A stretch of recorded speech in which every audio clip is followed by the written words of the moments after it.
Buenas tardes con todas y todas. Me corresponde ahora exponer sobre todo las inferencias, debido a que el día de mañana se va a subir a través de la página institucional de corrupción de funcionarios y sin perjuicio de la notificación a los abogados de la defensa o a todas las partes de las razones de la decisión. Pero por una cuestión también de practicidad y ser breve y conciso con relación a las conclusiones, las voy a exponer en este momento. El juzgado tiene que resolver respecto a la petición, la medida de coerción de carácter personal excepcional, prisión preventiva. En contra de 15, en su oportunidad fueron árbitros y uno que tiene la calidad, un procesado, de extraneos. Debo empezar manifestando el cumplimiento de ciertos principios o derechos constitucionales, y uno de ellos se encuentra contenido en el artículo 139, inciso 5 de la Constitución Política del Estado. Como todo texto legal, tiene una interpretación, y esto se da a la luz de la jurisprudencia del Tribunal Constitucional, caso 1230, del año 2002, Tineo Cabrera, que establece que la motivación no tiene por qué ser genérica, no tiene por qué ser extensiva, amplia, no es mejor sustentado en la medida que escriba más. Bastará brevedad y concisión, que exista congruencia entre lo que se pide y se resuelve y que sea suficiente. Es ese canon interpretativo que se sigue para exponer las inferencias o conclusiones por parte del juzgado. En concreto, motivación es justificación y tiene que estar sustentado también con la no arbitrariedad de la función jurisdiccional en un procedimiento válido y justo. Me he manifestado en otros casos respecto a los argumentos que corresponden a una prisión preventiva, y considero que la libertad, teniendo en cuenta los instrumentos supranacionales, es la regla general. La excepción viene a ser la prisión. En esa medida lo ha indicado el artículo 7.3 de la Convención Interamericana de Derechos Humanos y 9.3 del Pacto Internacional de Derechos Civiles y Políticos. La interpretación también se sugiere a través de lo que es la Corte Interamericana de Derechos Humanos, quien ha establecido, en el caso Suárez Rosero versus Ecuador, que la prisión preventiva no debe ser entendido como una pena o adelantamiento de pena, sino como una medida cautelar, y tiene que cumplir con los presupuestos que se establece por parte de cada Estado. Y en este caso se da con el artículo 253 del Código Procesal Penal, cuando establece que toda medida de coerción tiene que respetar lo que es la proporcionalidad de elementos de convicción, y en concordancia con el artículo 268 del Código Procesal Penal, la interpretación también por parte de la Corte Suprema respecto 626-2013 Moquegua, una casación, y del último acuerdo plenario también emitido por la Corte Suprema. En ese sentido también debo manifestar que la libertad no es un derecho absoluto, y por lo tanto puede ser limitado cuando ingresa en conflicto con otros derechos, pero siempre manteniendo esa excepcionalidad y ajustada a los cánones de ley.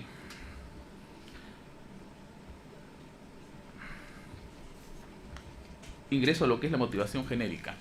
Esto consiste en brindar respuestas ante planteamientos que han formulado los abogados de la defensa, pero que son coincidentes. Sin perjuicio de ello, cuando tenga que pronunciarme respecto a lo que son los graves y fundados elementos de convicción, le brindaré una respuesta específica, siempre y cuando no haya sido repetitivo. ¿Qué tengo que señalar? La separación de funciones, sentencia del Tribunal Constitucional 2005-2006, proceso de libertad habeas corpus, caso Humber Sandoval, y que establece: el órgano jurisdiccional decide, el Ministerio Público requiere. Por lo tanto, el órgano jurisdiccional está vedado, está prohibido, uno, de actuaciones que corresponden al Ministerio Público, como de investigar, de imponer medidas de coerción o imponer medidas más allá de los parámetros que haya utilizado el Ministerio Público. He escuchado a muchas de las defensas manifestar un serio cuestionamiento a las actuaciones del Ministerio Público, en el sentido de que existe un trato con ciertas razones que difieren de aquellas de quienes se está solicitando la prisión preventiva. Recordarles la facultad de requerimiento conforme al artículo 4, el título preliminar 122.5 del Código Procesal Penal, ambos del Código Procesal Penal, establece que es el Ministerio Público quien evalúa y decide. Por lo tanto, acoger ese cuestionamiento de los abogados de la defensa significaría suplir una labor de investigación y decisión que en competencia le corresponde al Ministerio Público conforme a la jurisprudencia antes indicada. Por lo tanto, sabrá el Ministerio Público, de acuerdo a la evaluación que realice, a quién solicita la prisión y de quiénes no. Aquí lo que en esencia se va a evaluar y resolver es con relación de aquellos que solicitaron la prisión preventiva y si se cumplen con los presupuestos copulativos que establece el Código Procesal Penal. Mecanismo de valoración. Es evidente que este no es un caso simple, es un caso complejo, y por lo tanto no se va a encontrar un elemento directo. no es un delito común. Nos encontramos ante una situación bastante difícil. Por eso que la aplicación va a ser de conformidad al artículo 158, inciso 2 del Código Procesal Penal, que señala que la declaración de un aspirante, la declaración de un testigo, la declaración o de otros afines va a tener que ser corroborado con otros elementos, que en su conjunto me permitan establecer una inferencia con un convencimiento, con una convicción de que resulta suficiente. Es más, no es ajeno a lo que establece la Corte Suprema en una sentencia, en un acuerdo plenario 2/2005, del 30 de septiembre del año 2005, cuando establece, para evaluar tanto la declaración de un investigado, agraviado o testigo, tiene que evaluarse cumpliendo 3 presupuestos: ausencia, incredulidad subjetiva, periferia en cuanto a los elementos de corroboración, que se llama verosimilitud, y persistencia en cuanto a discriminación. Otro aspecto, he tenido en cuenta de que durante la exposición que han formulado los abogados han hecho mención tanto en su alocución cuando se refieren a graves y fundados elementos de convicción, como lo que es la prognosis de pena, que han indicado que sus patrocinados son inocentes, no van a ser condenados, o propugnan una irresponsabilidad. Recordarles que en este estadio procesal no se establece responsabilidad o irresponsabilidad. Eso es en la etapa de juzgamiento. En este caso solamente se evalúa si hay graves y fundados elementos de convicción, teniendo en cuenta la sentencia plenaria casatoria acerca de los niveles con relación al si nos encontramos ante una sospecha fuerte, grave o no tiene esa calidad. Y en este caso, también en específico lo que es la prognosis de pena, se evalúa teniendo en cuenta un ejercicio cuantitativo de proyección, es decir, si existen agravantes genéricas, atenuantes genéricas, circunstancias de disminución o agravación de la pena, o en todo caso nos encontramos ante fórmulas premiales, o en el caso de la terminación anticipada bajo un patellamo, que también está reconocido con una disminución de fracción conforme al artículo 468 del Código Procesal Penal. Debo recordar también que con relación a lo que es la autonomía del lavado de activos, si bien es cierto, actualmente está vigente el decreto, está con el decreto legislativo 1006, en el artículo 10 establece esta autonomía, pero el tratamiento ha sido bajo lo que es un sistema regional, reglamento de modelos sobre delitos de drogas y delitos conexos de la Comisión Interamericana contra Abusos de Drogas de la Organización de los Estados Americanos en 1992, que establece también esta autonomía de corte procesal y sustantivo, que se tendrá en cuenta también para evaluar los alcances que ha postulado el Ministerio Público. Quiero plantear una posición ya de plano para entrar a analizar lo que corresponde a los graves y fundados elementos de convicción. La Fiscalía ha considerado en su postura que los tribunales arbitrales ad hoc debieron tomar como referencia las tablas de aranceles institucionales de la Cámara de Comercio de Lima, situación que comparte el juzgado. No obstante, también debe indicarse que conforme al artículo 71 de la Ley de Arbitraje, señala que los honorarios del tribunal serán establecidos de manera razonable, teniendo en cuenta el monto en disputa, dimensión y complejidad del caso, el tiempo dedicado por los árbitros, el desarrollo de las actuaciones arbitrales, así como los usos y las circunstancias pertinentes del caso.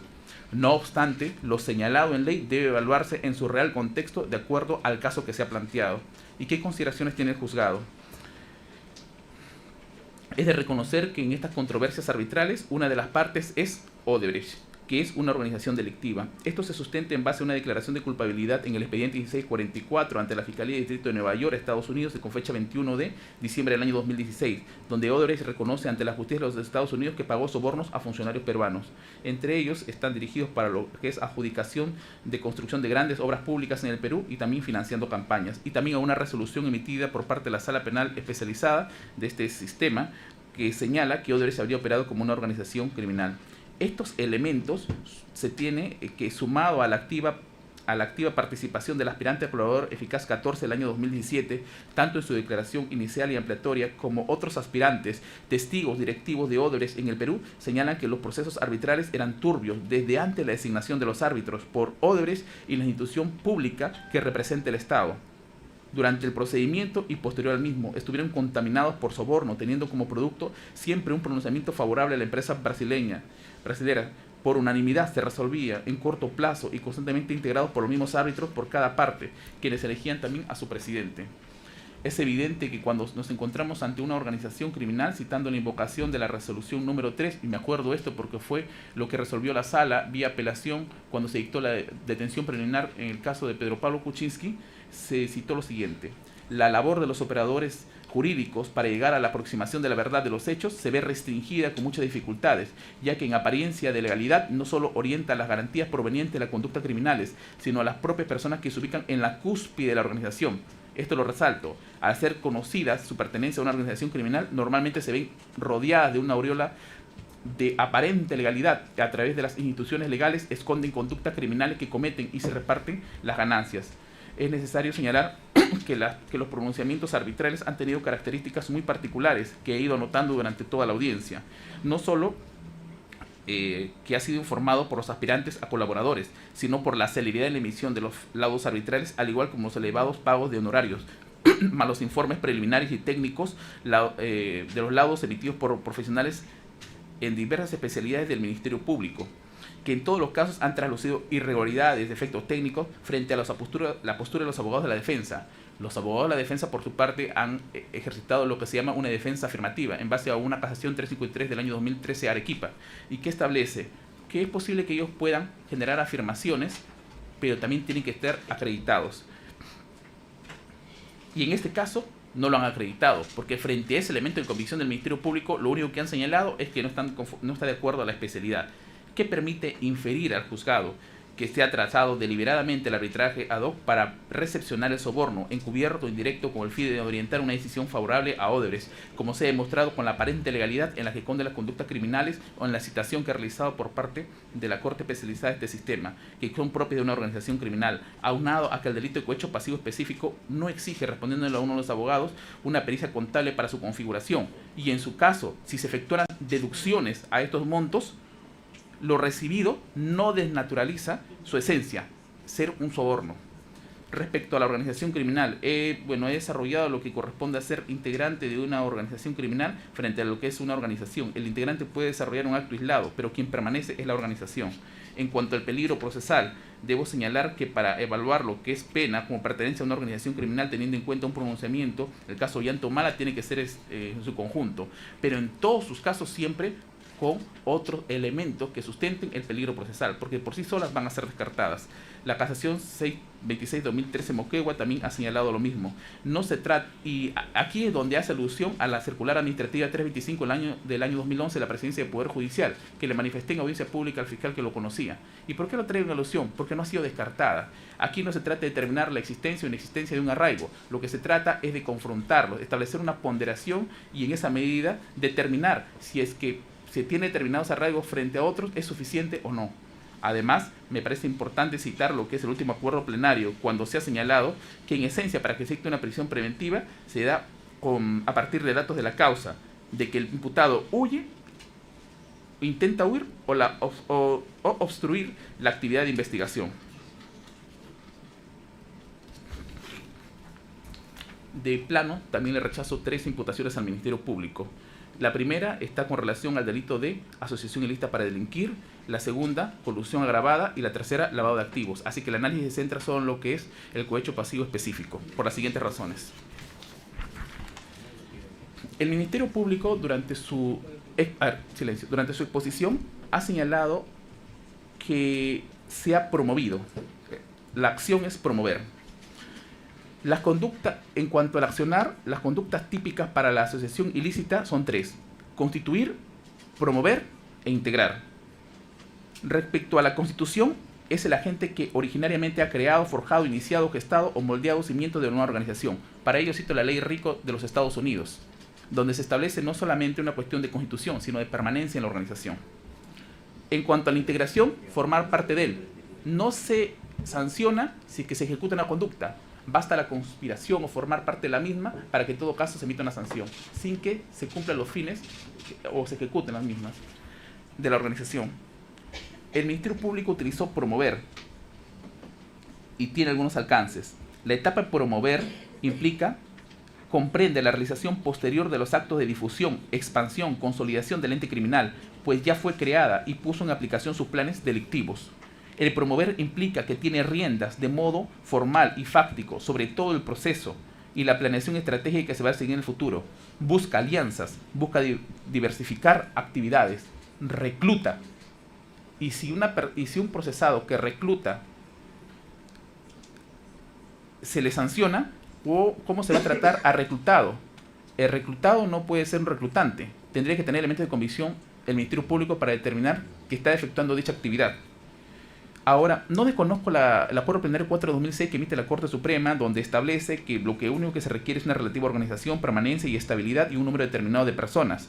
Pero, al haber utilizado el término promover, tendría que demostrar el Ministerio Público con elementos de convicción que está realizando actos de difusión, expansión y organización.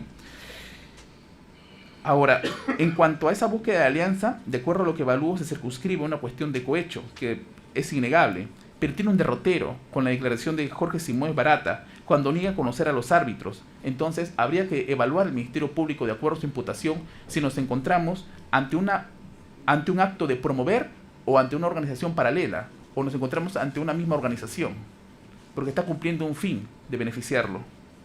En consecuencia, esa valoración no me permite establecer, de acuerdo a esa construcción técnica que ha desarrollado, como una sospecha grave. Y solamente tiene calidad de una sospecha, una imputación necesaria que es propio de una etapa en la que se investiga, con la formalización y continuación de una investigación preparatoria. Colusión agravada. Ha utilizado la grabación, pero hay que diferenciar entre lo que es una colusión simple y una colusión agravada. Mientras que una es de mera actividad, la colusión agravada no lo es.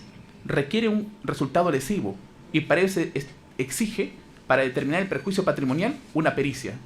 Si la valla ha sido determinada en ese nivel, tiene que también presentar su elemento de convicción, que sería la pericia, y no lo tiene.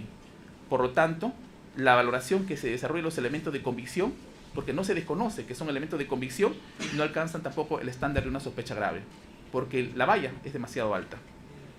En cuanto al lavado de activos, el Ministerio Público ha utilizado siempre el informe 494 del año 2019 DIRNIC para establecer que los procesados tienen diversas propiedades, muebles, inmuebles, vehiculares y más.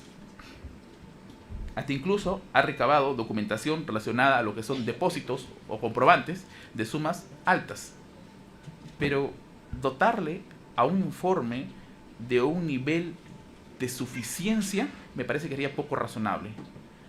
Y en su caso, sin negar la precedencia de un hecho criminal relacionado a un acto de corrupción, tendría que establecerse con una pericia si es que esto, tanto la adquisición de los inmuebles o en todo caso si que va a postular bajo lo que es la mezcla. Porque en ese sentido no alcanza tampoco lo que es la sospecha grave. Y por eso se descarta esos ilícitos.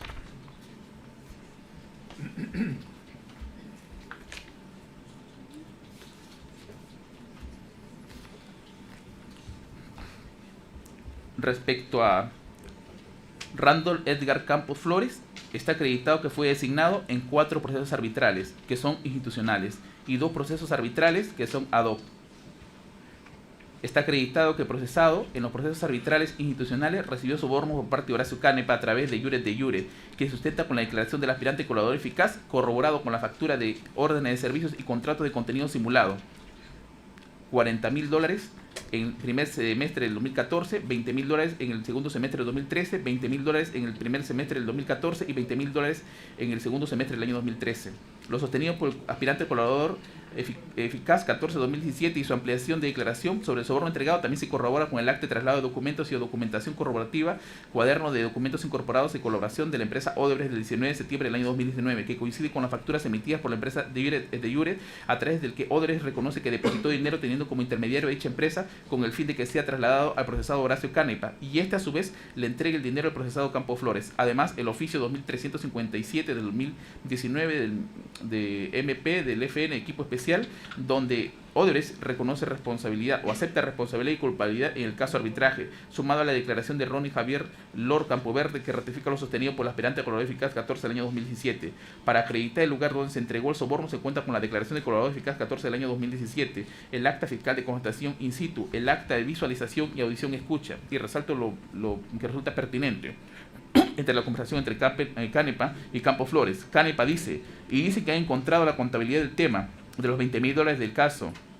Palabras irreproducibles. Hay que rogar que no llegue a Lima. Si no, también palabras irreproducibles. Porque lo que tienen como contabilidad Campos Flores indica, ya entiendo. En cuanto a los arbitrajes ad hoc, para acreditar el pago de los sobornos encubiertos por la suma de 202.977 soles con 78 céntimos y 354.570 soles con 5,05, se tienen las actas de instalación que aparece que los honorarios de cada árbitro es 40.000 soles por cada arbitraje ad hoc. No obstante, cobraron sumas mayores, como lo sustenta con la carta ODB. Esto es lo de Odebrecht, cuya pertinencia es que Odebrecht remite los recibos por honorario del procesado Campos Flores por la suma de primer arbitraje 155.555 soles con 54 céntimos y el último arbitraje 157.792 soles con 27 céntimos, aunado a la carta de Iván Galindo Tipacti de fecha 27 de mayo del 2019 por el recibo por honorario de 155.000 soles 555.55.54. En consideración del juzgado, no está en discusión que el procesado Campos Flores se haya desempeñado como árbitro, ni tampoco haya desempeñado en los procesos arbitrales que he mencionado, sino en esencia, como manifesté, es el soborno, el cohecho pasivo, y se han señalado suficientes elementos de convicción teniendo en cuenta la declaración de colaborador eficaz en concordancia, en aplicación del mecanismo del artículo 158.2 del Código Procesal Penal, que permite establecer sospecha suficiente. Le respondo al abogado de la defensa. El juzgado ha considerado que en el horario de éxito estaba encubierto el soborno, teniendo en cuenta el carácter clandestino del ilícito, porque en el caso de un soborno no va a ser de carácter público, en conocimiento de todos o a vista de todos. El juzgado recuerda a su patrocinado que fue reiteradamente designado por los funcionarios del Ministerio de Transporte y Comunicaciones, que también estaban comprometidos en favorecer a Odebrecht, por lo que, contrario a lo que manifiesta, su participación es significativa. No ingresa en discusión que de jure tenga como titular a Zorrilla Quintanilla. Lo que se ha demostrado es que se instrumentalizó a la empresa para la recepción de sobornos que llegaron a manos de su patrocinado, que cohesiona con la declaración de los aspirantes colaborador eficaz y los elementos de convicción que también he referido. El juzgado considera que la desacreditación de los peritos no corresponde al presente estadio procesal, y si quieren hacerlo tendrán su oportunidad, que ya indiqué no corresponde en este estadio. Más aún si que la valoración se desarrolla de conformidad con el Acuerdo Plenario 2-2005 que emite la Corte Suprema de la República. En cuanto a Luis Felipe Pardo Narváez, de igual manera está acreditado que fue designado como árbitro en dos procesos arbitrales, 1992 y 2083. Ambos intervino como presidente en procesos institucionales administrados por la Cámara de Comercio de Lima, donde fue designado por sus coárbitros. También está acreditado que el procesado Pardo Narváez en los procesos arbitrales en mención recibió soborno por parte de Horacio Canepa. La misma operación a través de jure de acuerdo a lo que lo manifiesta el colaborador eficaz, y se tiene las órdenes de servicio y contratos simulados como en las sumas que se han pagado tanto en el primer trimestre y segundo trimestre del año 2013. Lo que ha indicado el colaborador eficaz encuentra sustento con el traslado de documento, el cuaderno de documentos incorporados de colaboración eficaz, donde reconoce responsabilidad a la misma, que a través de jure se pagaba, y también lo indicado por teniendo como intermediario dicha empresa, a fin de que sea trasladado a Horacio Canepa y a su vez al procesado Pardo Narváez. El oficio también del equipo especial, por el cual se pone a conocimiento que Odebrecht admite responsabilidad y culpabilidad. Para acreditar el lugar donde se entregó el soborno también se encuentra con elementos de convicción, y sobre todo resalto con relación a un acta de visualización, audición y escucha de una comunicación entre Canepa y Pardo Narváez. Horacio Canepa, yo ya te llamo por otro tema que quiero que lo mantengas en reserva, porque palabras irreproducibles está delicada. En ese nivel de la Fiscalía de Brasil han descubierto una documentación respecto al caso 2083, el mismo que he hecho mención, que nos hemos llevado del tema, que hemos laudado con Randall, y ahí figura el monto de $20.000 del pago que hubo, y ese palabras irreproducibles, hermano, no va a venir. O sea que estoy preocupado por ese palabras irreproducibles. No es el que venga a Lima. Pardo le dice qué vas a hacer. En consideración del juzgado, también teniendo en cuenta la declaración de colaborador eficaz debidamente corroborado, y de los laudos en el cual se determina de que han sido pues favorables a Odebrecht, en su valoración en conjunto permite determinar que también hay sospecha grave. En el caso de Richard James Martín Tirado, también fue designado como árbitro en dos procesos arbitrales, 1993 y 2074, administrados por la Cámara de Comercio. Se acredita que en esos procesos arbitrales recibió soborno por parte de Horacio Canepa a través de jure, con dos facturas de $20.000 que se pagaban en el primer semestre de 2013 y primer semestre del año 2014. Lo sostenido por el colaborador eficaz, solo en su ampliación sobre la entrega de soborno, también encuentra sustento con el acta de traslado de documento corroborativo de Odebrecht, que esas facturas de jure coinciden con lo que depositó Odebrecht, y se ha tenido como intermediario a Horacio Canepa, para que a su vez le entregue al procesado. También se cuenta con el oficio del equipo especial que admite responsabilidad, la declaración ampliatoria del colaborador 14/2017, al igual como la declaración de Jorge Barata, lo Lo pertinente es que se autorizó los pagos a Horacio Canepa y se tomó conocimiento que la empresa Iure de Iure era la que facturaba a Canepa Torres. Para acreditar el lugar donde se entregó el soborno, también se cuenta con un acta que ha elaborado el Ministerio Público. De los arbitrajes ad hoc para acreditar el pago de sobornos encubiertos por las sumas tanto de 2002, 977 soles con 78 céntimos y 354.570 soles con 0.5, se cuenta con las actas de instalación, igual donde se establece que el pago debe ser 40.000 soles por cada árbitro. No obstante, han cobrado sumas mayores conforme a la carta ODB 040 de Odebrecht, más la resolución 23 del 20 de abril de 2015 expedida por el investigado. La resolución 20, en el cual se designa por parte del MTC a los investigados.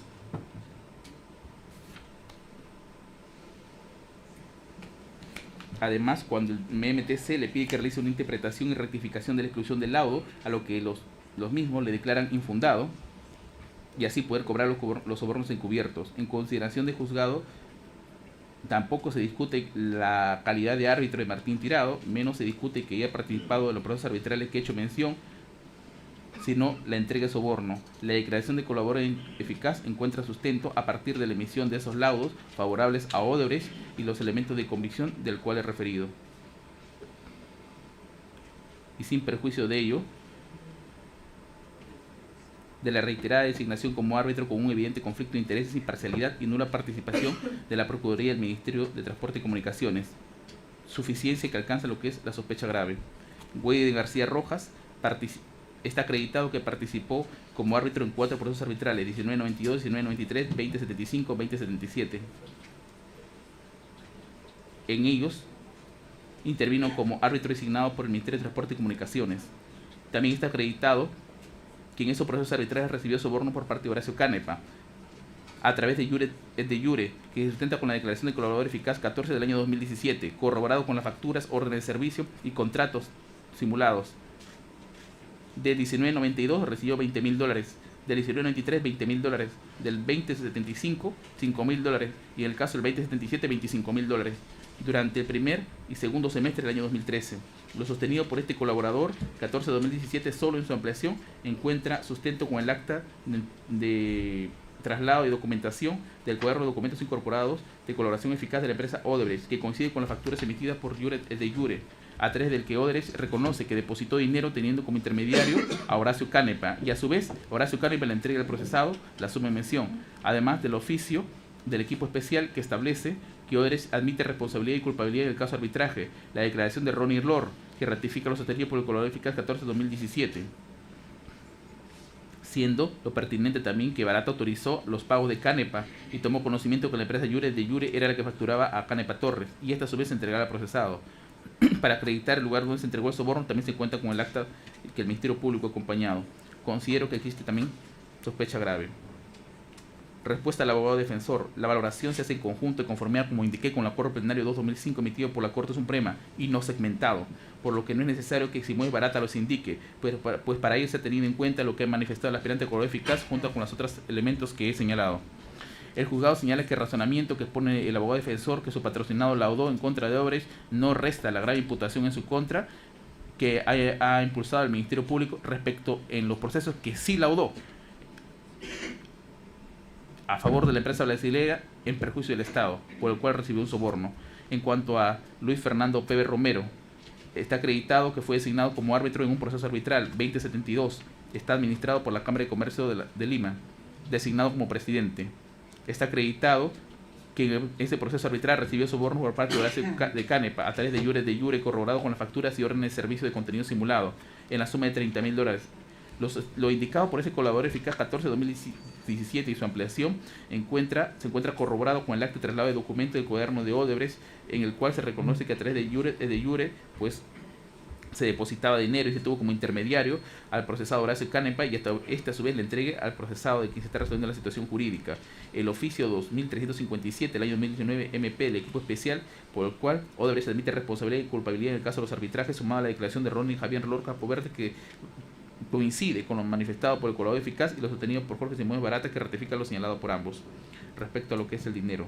Para acreditar el lugar donde se entregó el soborno también se encuentra con la declaración de colaborador eficaz, sumado más el acta de constatación que ha elaborado el representante del Ministerio Público y el acta de visualización, audición o escucha y transcripción de 4 soportes magnéticos. Resalto, la conversación entre Canepa y este procesado.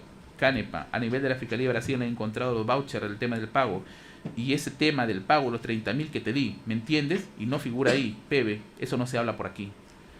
En consideración del juzgado, la declaración de colaborador eficaz, teniendo en cuenta también las documentales que he referido, generan lo que es una sospecha grave, cumpliendo este primer presupuesto.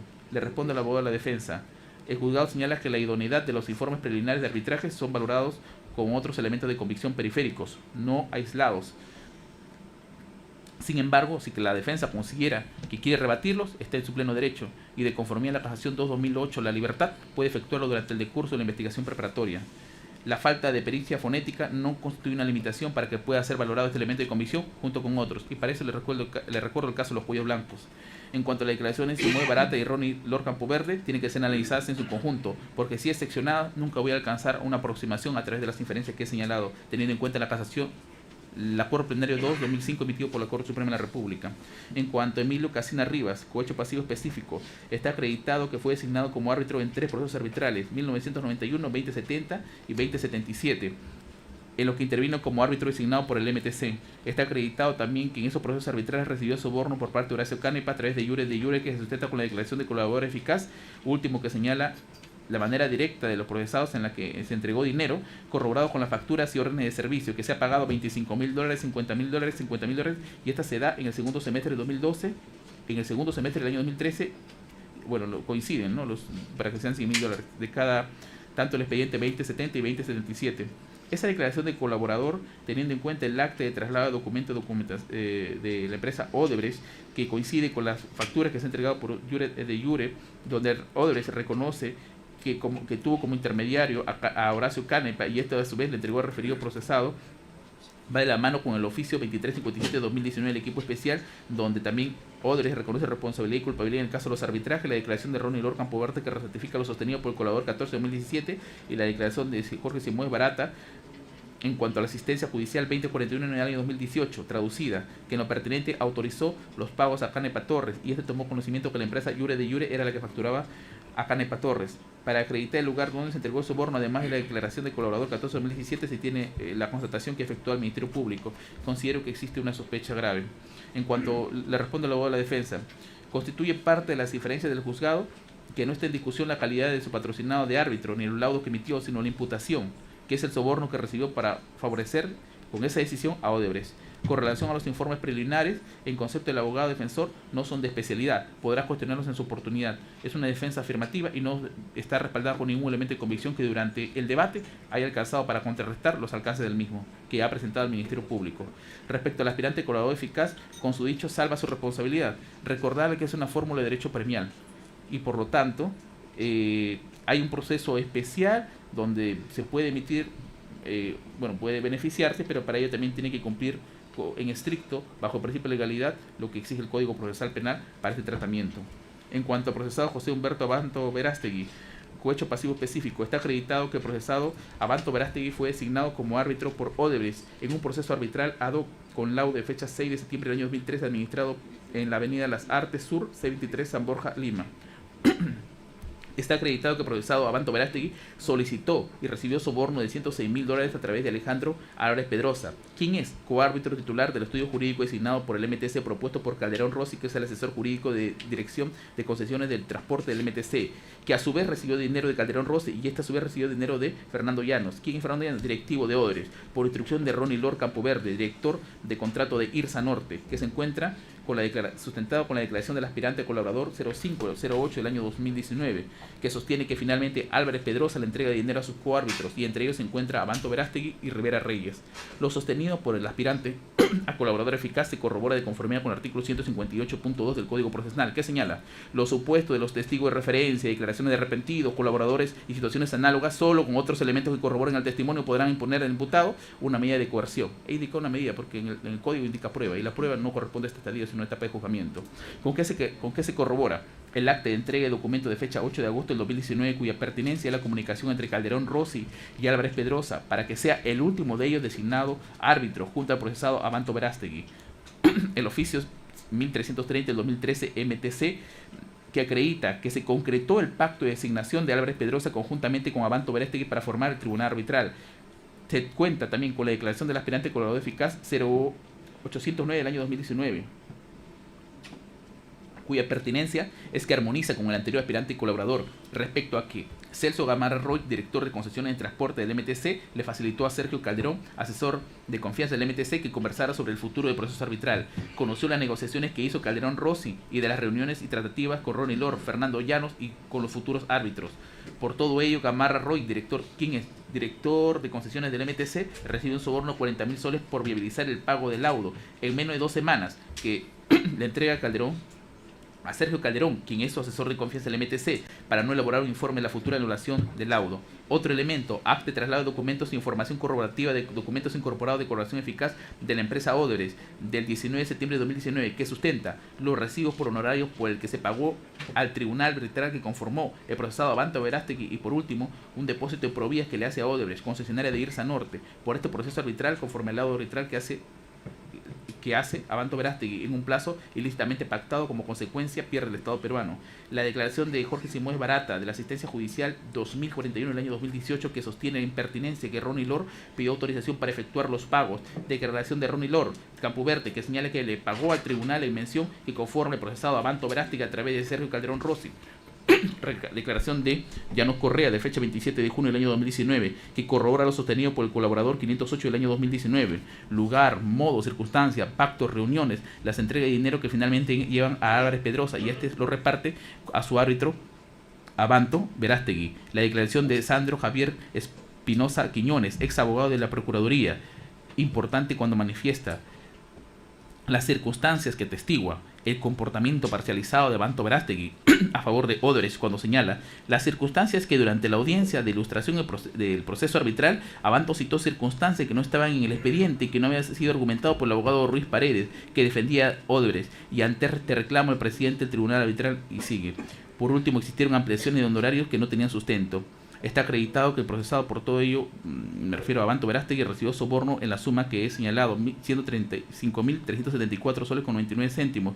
Se sustenta con la carta ODB emitido por Lourdes Carreño Carcelén, me refiero a Odebrecht, que hace llegar los recibos por honorario de referido procesado Abanto Verástegui para el pago de $87.222, al ser sometido a la tabla de referencia de la Cámara de Comercio. Si se hace una valoración y se tiene que corresponde a un honorario de 509.644 soles con 64 céntimos, que si se divide entre 3 le correspondería al procesado solamente 169.881 soles con 54 céntimos. ¿Y cuánto es el soborno encubierto? 135.563 soles con 18 céntimos. En consideración del juzgado,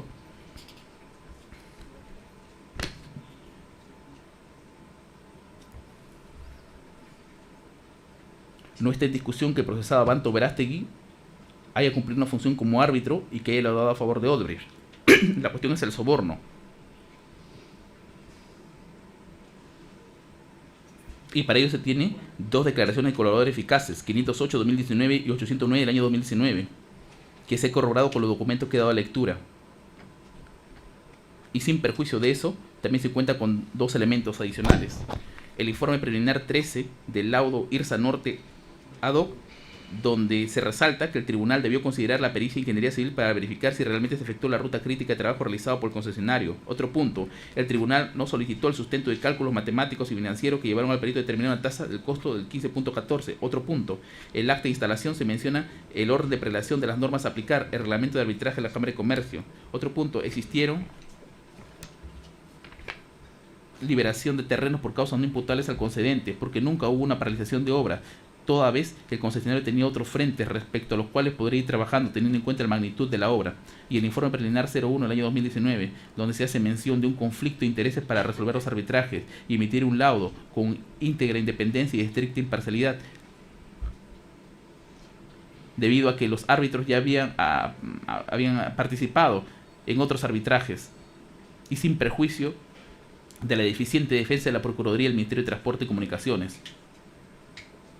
Se cuestionó por parte de una de las defensas que lo que resulta atribuible al Estado, me refiero al Ministerio de Transporte y Comunicaciones, tiene que verse aisladamente. Considero que no, tiene que evaluarse en su conjunto, porque la corrupción no solamente alcanzó al brazo de la designación por parte de Odebrecht, sino también de las entidades estatales para la designación de los árbitros, hasta esperar un pronunciamiento o un lado favorable a Odebrecht.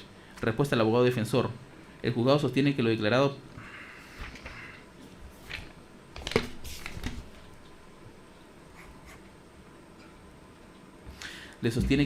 por Álvarez Pedrosa negando la recepción de soborno no es vinculante, pues en contraposición se tienen elementos de convicción que indiciariamente señalan que recibió la suma de dinero que llegó a dominio procesado a Abanto Verástegui para favorecer el lado arbitral a Odebrecht. El juzgado ha considerado que en correlación al honorario de éxito estaba encubierto el soborno.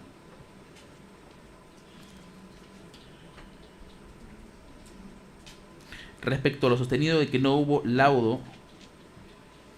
una anulación de ese laudo, recordar la defensa que la tesis del Ministerio Público es que la corrupción también había escalado hasta lo que eran las entidades del Estado, con la finalidad de proyección en favorecer a Odebrecht. Con relación a los informes técnicos, tendrá que acompañar sus propios elementos de convicción en todo caso si quiere enervar la eficacia de los mismos. En cuanto a Alejandro Orlando Álvarez Pedrosa, también fue designado como árbitro, participó en el proceso arbitral sin número del 6 de septiembre del año 2013. Es muy similar al procesado que ha antecedido. Está acreditado que solicitó y recibió soborno. Muy similar también los elementos de convicción de lo que he desarrollado. Y sin perjuicio de indicar también que sumado a ellos se tiene el informe preliminar número 13 del laudo IRSA Norte ad hoc y el informe preliminar 01-2019-S/CF, que en su valoración conjunta determina lo que es una sospecha grave. Le responde al abogado de la defensa que el juzgado no encuentra contradicciones entre lo sostenido por el aspirante colaborador eficaz 508 y Roger Fernando Llanos Correa, pues como le ha explicado el señor fiscal, no se niega que se haya producido 2 encuentros y en uno de ellos se haya hecho entrega del soborno. Respecto al personal de servicio que no ha sido llamado a declarar, recordar al abogado defensor que existe una etapa de investigación preparatoria o propiamente dicha, donde en todo caso se podrá ofrecer al testigo o el Ministerio Público lo podrá llamar, etapa de conformidad a esa casación que corresponde establecer elementos de cargo y de descargo para que en todo caso pueda formular una acusación. Si que lo considera, eso va a tener que evaluar. En cuanto a Ramiro Rivera Reyes, está acreditado que fue designado como árbitro y presidente por sus árbitros en el proceso arbitral ad hoc sin número, laudo del 6 de septiembre del año 2013, administrado en la avenida Arte del Sur, 623, San Borja, Lima. Está acreditado que el procesado Rivera Reyes solicitó y recibió soborno de $106.000 de Sergio Calderón Rossi y a su vez recibió dinero de Fernando Llanos, directivo de Odebrecht, por instrucción de Ronnie Lord Campoverde, quien es director de contrato de IRSA Norte, que se sustenta con la declaración del aspirante colaborador eficaz 508, que sostiene que finalmente Álvarez Pedrosa recibe el soborno y entrega a sus coárbitros Abanto Verástegui y Rivera Reyes. Es muy similar también a los fundamentos que se han desarrollado para el procesado que ha antecedido. Y además la declaración de esos colaboradores eficaces, con todos los elementos como lo he desarrollado, también encuentran sustento con el informe preliminar del laudo IRSA Norte ad hoc y informe preliminar 01 del año 2019 respecto a arbitrajes, donde encuentran una serie de irregularidades y reiteradas designaciones de los árbitros. Considero que también constituye sospecha grave. Fran Nuncio Fernando Müller Caminiti está acreditado que fue designado como árbitro de tribunal arbitral en un proceso arbitral ad hoc 32 del año 2012, con laudo parcial de fecha 10 de septiembre y laudo final 21 de agosto de 2013, administrado por Marc Perú. Está acreditado que el procesado con Müller, Caminiti solicitó dinero y soborno en la suma de 105.934 soles con 69 céntimos a través de rompimiento de la tabla de referencia de la Cámara de Comercio, sustentado con el acta de transcripción del aspirante colaborador eficaz y su respectiva ampliación, que señala que antes de la instalación del arbitraje acordaron irse a un proceso arbitral ad hoc con el pago de un soborno encubierto con el honorario. El acta de transcripción del aspirante colaborador eficaz 908-2019, que corrobora lo expuesto por el colaborador eficaz 14-2017 respecto a la instalación y el soborno encubierto con el honorario. La carta de fecha 27 de mayo de 2019 enviada por el secretario Carlos Rusca Maguiña, que establece que para este proceso arbitral el procesado de mención tiene un monto total por recibo por honorario que suma 288.888 soles con 84 céntimos. La carta ODB de Lourdes Carreño, esto es por Odebrecht, que señala que los recibos por honorario de referido procesado por el pago es por un pago de 144.444 soles con 43 céntimos. Al ser sometido a la tabla de referencia, se tendría que, le correspondería, por la división y toda la mecánica que se desarrolla, le corresponde a cada procesado 182.954 soles con 16 céntimos. Pero esa diferencia, 105.943 soles con 69 céntimos, constituye soborno encubierto. Además, hay que tener en cuenta que la declaración de los colaboradores eficaces y la documentación que he referido no va sola, sino también va acompañada de los informes preliminares número 12A, laudo IRSA Norte, y número 12B, laudo IRSA Norte, que señala la presencia de irregularidades y defectos técnicos, de lo que se resalta: el tribunal no desarrolla con amplitud lo solicitado por el concedente, más si desarrolla la posición del concesionario. El tribunal no dispuso la participación de un ingeniero civil realizando los cálculos necesarios como si fueran especializados, sin perjuicio del informe preliminar 1/2019 de arbitrajes, que señala en el cual interviene el procesado, ¿no? Y existe una deficiente defensa por parte de la Procuraduría, que, como se ha expuesto, al verse los funcionarios también involucrados en un tema de corrupción, alcanza su valoración en conjunto de esa recepción de soborno y por lo tanto alcanza la sospecha grave. Fernando Cantores Salaverry fue designado como árbitro designado por el MTC en el proceso arbitral 32-2012 MAR con laudo parcial del 10 de septiembre de 2012 y laudo final con fecha 21 de agosto del año 2013 administrado por MAR Perú. Está acreditado que solicitó y recibió dinero de 105.934 soles con 69 céntimos a través de rompimiento de la tabla de referencia de la Cámara de Comercio de Lima. Se acredita con el acta de transcripción del aspirante colaborador eficaz 14-2017. Antes de la instalación del arbitraje acordaron irse a un proceso arbitral ad hoc con el pago de un soborno encubierto con el honorario, manifiesta el colaborador. Acta de transcripción del aspirante colaborador 908-2019, que corrobora lo expuesto por el colaborador que a ese momento he dado lectura, respecto a la instalación y el soborno encubierto con el honorario. La carta de fecha 27 de mayo de 2019 enviada por el secretario Carlos Rusca Maguiña, que establece que el proceso arbitral, el procesado en mención tiene un monto por recibo por honorario que suma los 288.888.84 soles. La carta ODB, emitida por Lourdes Carreño Carcelén, esto es Odebrecht, que hace llegar los recibos por honorario de referido procesado. Se señala con toda la operación que el procesado le correspondería recibir 182.954 soles con 16 céntimos. La diferencia viene a ser el soborno encubierto, 105.943.69 céntimos. El juzgado considera de que además de la declaración de los colaboradores eficaces y los elementos de comisión que he señalado, los informes preliminares laudo número 12 y 12A y 12B IRSA Norte también sustenta acerca de irregularidades y defectos técnicos, del cual también he dado hace un momento lectura de lo que se resalta, junto con el informe preliminar 1/2019. Mario Juan Martín Castillo Freire está acreditado que fue presidente del Tribunal Arbitral, un proceso arbitral I 2008-2011. Está acreditado que el procesado Castillo Freire solicitó y recibió soborno 855.924 nuevos soles con 48 céntimos, también igual con rompimiento de la tabla de referencia de la Cámara de Comercio.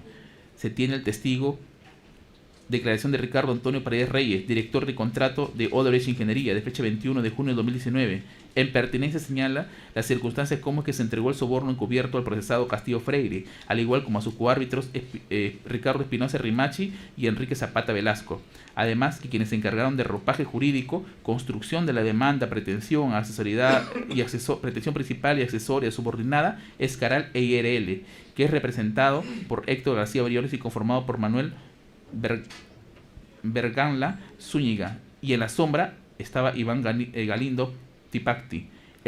Y del desdoblamiento de las pretensiones que se determinó en el laudo arbitral consistió en una cuantía primigenia. La cuantía primigenia es 26 millones, que hicieron una sumatoria, se hizo una sumatoria por cada una de las pretensiones y alcanzaron una cuantía de 100 millones de soles, y por eso que los árbitros cobraron un honorario de 1 millón cada uno, cuando solamente debieron haber cobrado 144.075 soles.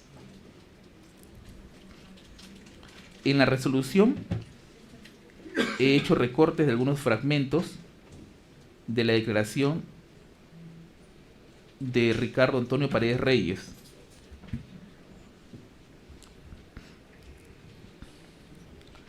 Pregunta 43. Respecto al proceso arbitral de Sisa Cuñubuque, ¿cómo fue el pago de los honorarios de los árbitros del tribunal? Y señala a lo que la posición de la empresa, solamente doy lectura a lo que está resaltado, a lo que la posición de la empresa, motivada por la premura de obtener un laudo antes de fin de año y el compromiso de una gestión del señor Canepa, decidimos hacer una subrogación y pagar la totalidad de los honorarios, que asciende a 1 millón de soles por cada árbitro y medio millón para la secretaria del tribunal, Rita Sabroso. Pregunta 44. Entonces, el honorario que usted señala que le pagó a cada árbitro constituiría una especie de entrega de dinero soborno encubierto. Diría que sí, en atención a lo que ya he dicho, y porque el desencadenamiento de los hechos del laudo parcial, los últimos incrementos de honorario y el resultado final me llevan a esa conclusión. Se corrobora con la declaración de Fernando Edmundo Cáceres Andonaire, quien es otro directivo de Odebrecht, y que sostiene, al igual como el anterior testigo, cuando se le pregunta qué es lo que buscaban o cuál era la finalidad de los procesos arbitrales Sisa, era buscar un laudo positivo favorable, y lo ideal era que salga por unanimidad, y esto siempre coincide para todos los arbitrajes. Pregunta 45. Entonces, ¿ese honorario que usted señala que se le pagó a cada árbitro constituiría una especie de entrega de dinero soborno? Podría, claro que sí. Manifiesta. Copia la carta simple del 8 de junio de 2010, mediante el que se acredita que la demanda primigenia de Odebrecht es de 26 millones, igual la carta de junio del año 2010.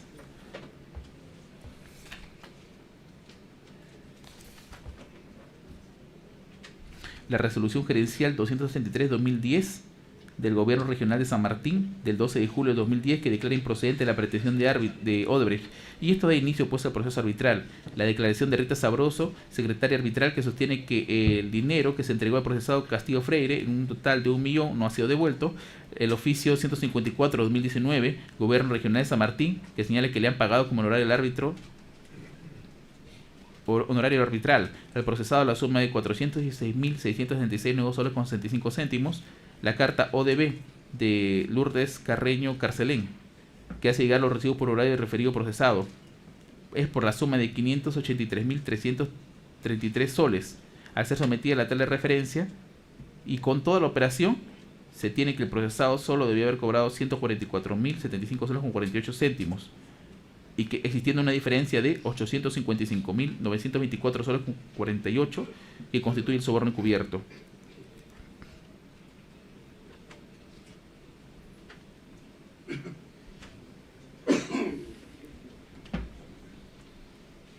No se niega la calidad de árbitro de procesado, menos que haya laudado a favor de Odebrecht. Coincide con las declaraciones uniformes sostenidas por el director del contrato de Odebrecht y otra directiva de la misma, quienes no han negado el soborno indirecto, condicionado, como ustedes, bueno, como se ha podido escuchar, como he podido dar lectura, a una obtención de laudo positivo, favorable, siempre por unanimidad, y por la suma que se ha pagado. Sumado a ello se tienen los informes preliminares 14.1/2008-2011, donde establece que el tribunal inobservó y se laudó favorablemente a Odebrecht con un desdoblamiento de las pretensiones. Constituye sospecha grave. Marco Ricardo Espinosa Rimachi.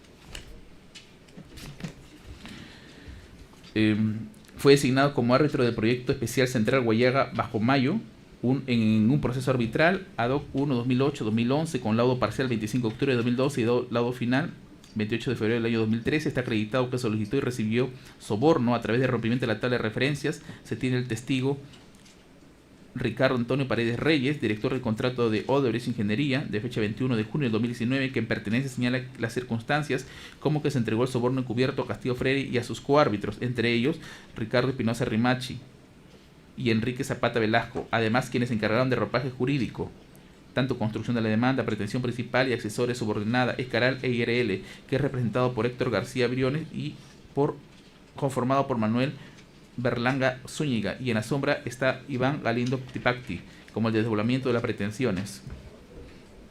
También es muy similar a lo que se ha indicado anteriormente. También se ha indicado, en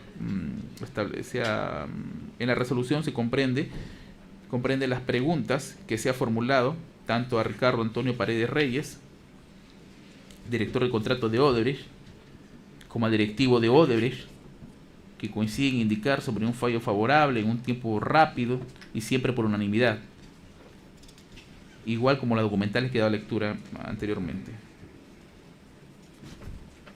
Sin perjuicio de ello, o sea, de lo creado por los colaboradores y los documentos, también se tienen los informes preliminares 14.1/2008, que informa de las irregularidades y defectos técnicos que el tribunal observó y se laudó favorablemente a Odebrecht, con el desdoblamiento de las pretensiones. Alfredo Enrique Zapata Velasco, lo que he indicado constituye sospecha grave. En el caso de Alfredo Enrique Zapata Velasco, ha acreditado que fue designado como árbitro por Odebrecht en un proceso arbitral 1-2008-2011, del 25 de octubre del 2012 y laudo final 28 de febrero del 2013. Los elementos de convicción son similares a de quien he referido.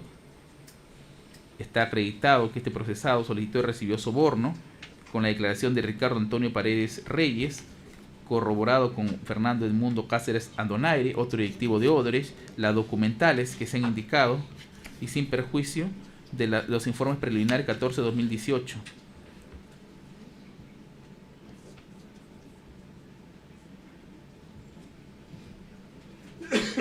Constituye sospecha grave. Daniel Martín Linares Prado. Está acreditado que fue designado como árbitro por Odebrecht en un proceso arbitral administrado en la calle Manuel Gómez 424 Lince, Lima, laudo que se emitió con fecha 2 de marzo del año 2015, CEFIC, Centro Peruano de Formación e Investigación Continua, donde fue presidente. Para acreditar el pago de sobornos encubiertos por la suma de 354.570 soles, se tiene el informe preliminar 1-2019.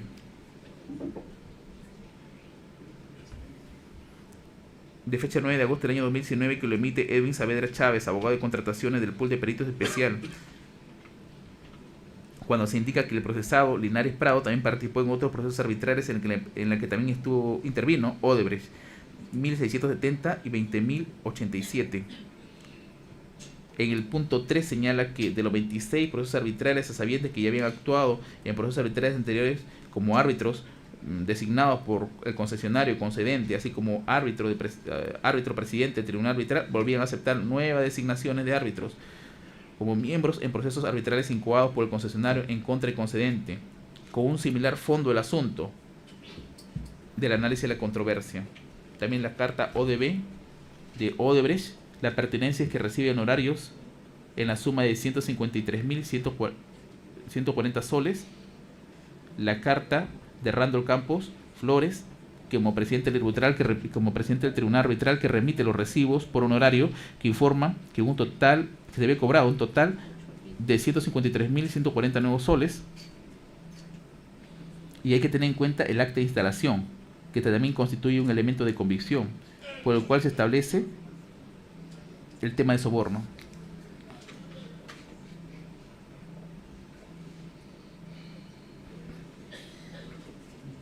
No existe en este caso discusión de la calidad de árbitro del procesado, ni que se haya emitido un pronunciamiento favorable a Odebrecht.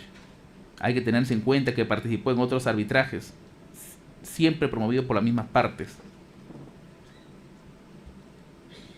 que genera una sospecha grave, junto a otros elementos de convicción que he referido del cohecho pasivo específico. Emilio David Casina Ramón. A ver, silencio, por favor. Ya, van a tener su tiempo todos al evaluar la resolución. Adelante. En el caso de Emilio David Casina Ramón, la imputación es por colusión agravada, asociación ilícita y lavado de activos. Al iniciar la exposición de las razones, consideré por qué de plano no constituyen, no podrían constituir una sospecha grave. Uno, porque el nivel que había establecido el Ministerio Público para alcanzarlos era muy alto, o en su caso ciertas incongruencias al momento de plantear la asociación. Y en el caso específico del lavado de activos, porque se requiere pues una pericia. No resultaría suficiente el informe de IRILA para establecer uno de los elementos propios de lavado. Por eso es que considero que en este caso no cumple el presupuesto de grave y fundado elemento de convicción.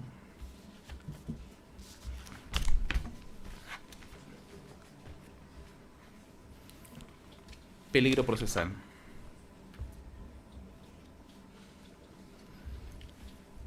En este caso, el peligro procesal coincide en los procesados, así que no voy a estar dando lectura, solamente indicaré que son repetitivos. Reiteración delictiva. Randall Edgar Campo Flores. En este caso, el Ministerio Público no ha sostenido que tenga otras investigaciones. No obstante, durante el debate se ha manifestado la inconcurrencia de la citación fiscal para asistir a la división de lavado de activos, lo que hace inferir de que también tiene una investigación en su contra. En el arraigo domiciliario el Ministerio Público no cuestiona, entonces se abona a favor del procesado. En el arraigo laboral, el Ministerio Público ha sostenido durante todo el debate que la imputación es que en su condición de árbitro solicitó y aceptó soborno, que se encuentra acreditado con graves y fundados elementos de convicción, más si el fiscal ponente lo ha ubicado este argumento en lo que es la magnitud del daño causado, pero que no me limita como juez a poder trasladarlo en este rubro, cuando dice lo siguiente: conoce derecho, pudo discernir entre lo lícito o lo ilícito, se ha valido de ser árbitro para fallar en perjuicio del Estado. Lo expresado con independencia, como lo manifesté, de rubro donde haya sido planteado, permite inferir al juzgado, teniendo en cuenta los graves y fundados elementos de convicción que he señalado por el cohecho pasivo específico, que el procesado está capacitado en derecho y en el ejercicio del cargo instrumentalizó su profesión para la comisión de un ilícito, lo que enerva su arraigo de actividad lícita, por el que ahora se le procesa, haciendo indiferente las constancias, recibos y otros documentos por el que ahora pretende su arraigo, cuando están sustentados en el mismo ámbito profesional a través del cargo que ha mantenido y por el cual ha emitido, conforme a lo que ha postulado el Ministerio Público, pronunciamientos con el soporte soborno, ¿no? Soborno, coima. Arraigo familiar, el Ministerio Público no ha cuestionado ese aspecto. Magnitud del daño causado. Para valorar este rubro hay que tener en cuenta la Cassación 626 del año 2013 Moquegua. Indica en el fundamento jurídico 48 y 50. En el primero conduce a valorar la gravedad de la pena y circunstancias que la agravan, y en el 50 inclina en la valoración desde la actitud del imputado luego de cometer un delito. Hacen concluir a este juzgado que según la imputación penal, sustentado con los elementos de convicción de grado de sospecha grave, se tiene una afectación patrimonial en agravio del Estado peruano, que de acuerdo a como lo mantení en la sumatoria que ha efectuado el Ministerio Público de todos los procesos arbitrales, alcanzan los 281 millones de dólares. En esencia constituye un daño causado al ente colectivo, resultando altamente reprochable que el perjuicio se produzca con un abuso de cargo al laudarse en beneficio de Odebrecht en el ejercicio de una jurisdicción arbitral que faculta la Constitución Política del Estado. Recordar que los árbitros cumplen una función al igual que un juez y tienen que estar sustentados en principios. El Tribunal incluso Constitucional ha indicado: esta jurisdicción arbitral resulta de tal importancia que cuando se ha sostenido que todos los poderes del Estado, incluyendo el Poder Judicial, tienen el deber de respetarla y cumplirla y defenderla. Expediente 3741 del año 2004, en ese entonces no había proceso, solamente había acción de amparo, TC. De ahí que resulte, a mi parecer, el reproche en su máximo potencial, sin que se haya apreciado una actitud positiva posterior a la comisión de este ilícito. En cuanto al comportamiento en el presente u otro procedimiento anterior, no asistió al llamado a la autoridad fiscal, según el acta en concurrencia de fecha 20 de agosto del 2019, al que el abogado defensor reconoce que presentó su escrito de reprogramación posterior al levantamiento del acta. La pena a imponer, de acuerdo a la presencia de diversos ilícitos, pero uno que funda, sobre uno que tiene una pena no menor de 8 años, permite establecer o crea convicción al juzgado que por tratarse de una pena grave genera un fundado temor de condena y consecuente fuga. La pertenencia a una organización criminal, teniendo en cuenta cómo lo he desarrollado cuando inicié la exposición, y sobre todo los pronunciamientos tanto de la declaración de culpabilidad ante la Fiscalía del Distrito de Nueva York y una resolución emitida por este sistema especializado, permite establecer también el cumplimiento de este presupuesto. La inferencia es que, de lo analizado, la presencia de arraigo domiciliario y familiar no resultan suficientes en ponderación a la reiteración delictiva en la investigación por el delito de lavado de activos, por la investigación que se le sigue. Hay un cuestionamiento del arraigo laboral por instrumentalizar la profesión, magnitud del daño causado, de la función que asumió como árbitro con consecuencias graves en perjuicio del Estado, desinterés a los llamados de la autoridad fiscal, la pena a imponer supera los 4 años y pertenencia a una organización criminal, sumado a la probanza. Ahora sí, cuando se activan estos elementos me permite valorar el tema de las probanzas, de las salidas fuera del país conforme al reporte migratorio y el acta de filtrado económico, que existe una potencial posibilidad de que pueda abandonarse y como tal se tiene el peligro de fuga. En cuanto al peligro de obstaculización, el procesado durante una entrevista en un medio radial, Exitosa Noticias, ha manifestado ante la pregunta del periodista. El periodista le dice lo siguiente: su versión es que Canepa ha tratado de involucrarlo y lo señala usted. Usted no le hizo caso a Canepa, por eso lo delata. El procesado responde: porque como se dice, él es el colaborador eficaz.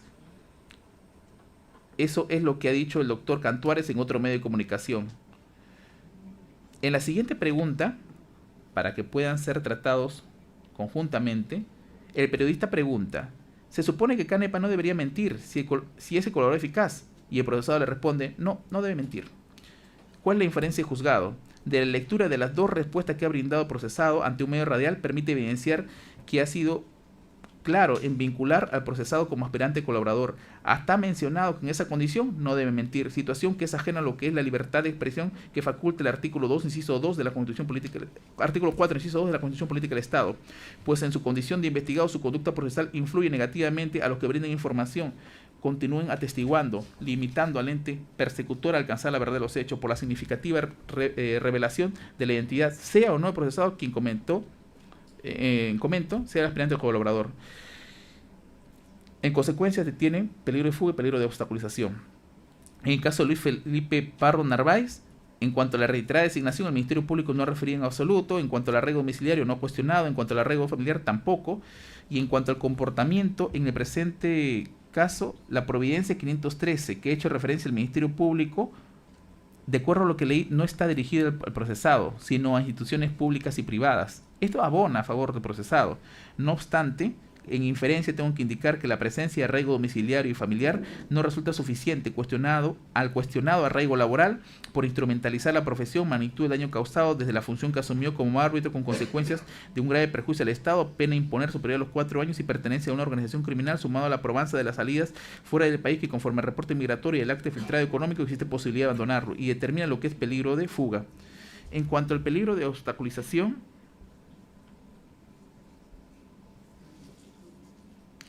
el Ministerio Público ha indicado que hay una transferencia de propiedad teniendo en cuenta de que existe una investigación por lavado de activos. Si considera de que hay una conducta, bueno, en este caso, esta conducta, ¿cómo debe ser tratada? Recordar al Ministerio Público que también se tienen las medidas de coerción real y van a ser efectivas. En todo caso, resultaría impertinente y como tal no encuentro el peligro de obstaculización, pero sí el peligro de fuga. Richard James Martín Tirado.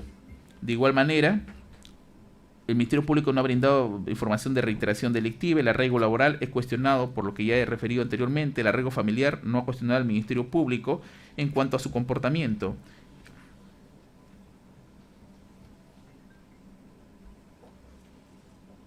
En el caso 109-2017, ante la 10ª Fiscalía Provincial Penal de Lima, Ministerio Público FN, el abogado manifiesta que ha presentado un escrito para solicitar la reprogramación, pero considero que en valoración del juzgado no es que se presente un escrito y se dé por justificado, se debe esperar una respuesta de la autoridad fiscal. Lo que hace inferirme a mí es que se dio por autojustificado, que resulta indiferente, y también resulta indiferente que el caso haya sido archivado, pues no se valora, lo que se valora aquí es la sujeción a la autoridad y el cumplimiento a los llamados, que en el presente caso no se da. De la providencia 513 no se acoge, debido a que no está dirigido al procesado. La pena a imponer supera los 4 años, hay pertenencia a una organización criminal. Por ello es que la presencia de arraigo domiciliario y familiar no resulta suficiente frente al arraigo laboral por instrumentalizar la profesión, magnitud del daño causado desde que asumió su función como árbitro, con consecuencias de grave perjuicio al Estado, desobediencias ante los llamados de la autoridad fiscal. La pena a imponer supera los 4 años, pertenece a una organización criminal, sumado a la probanza salida del país, determina peligro de fuga. En el peligro de obstaculización, el Ministerio Público ha indicado que ha hecho una transferencia del 50% de acciones y derechos. Le di una respuesta hace un momento que en todo caso existen medidas de coerción de carácter real que resultan pertinentes al caso. Para que pueda, con relación a lo que influirá para sus coimputados, testigos o peritos informen falsamente y se comporten de manera desleal o reticente. Se ha valorado de manera positiva el acta que ha levantado el Ministerio Público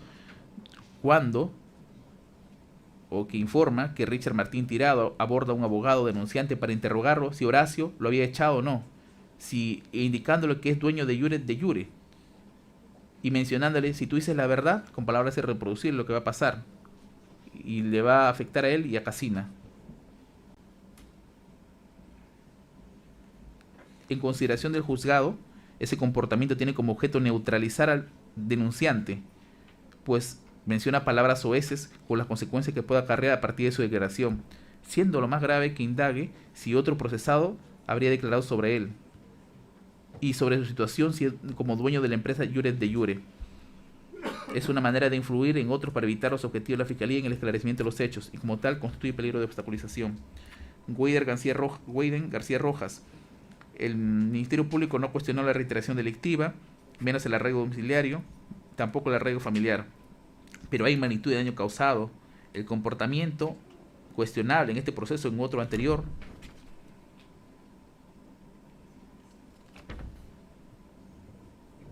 Hay inconcurrencias injustificadas ante los llamados del Ministerio Público.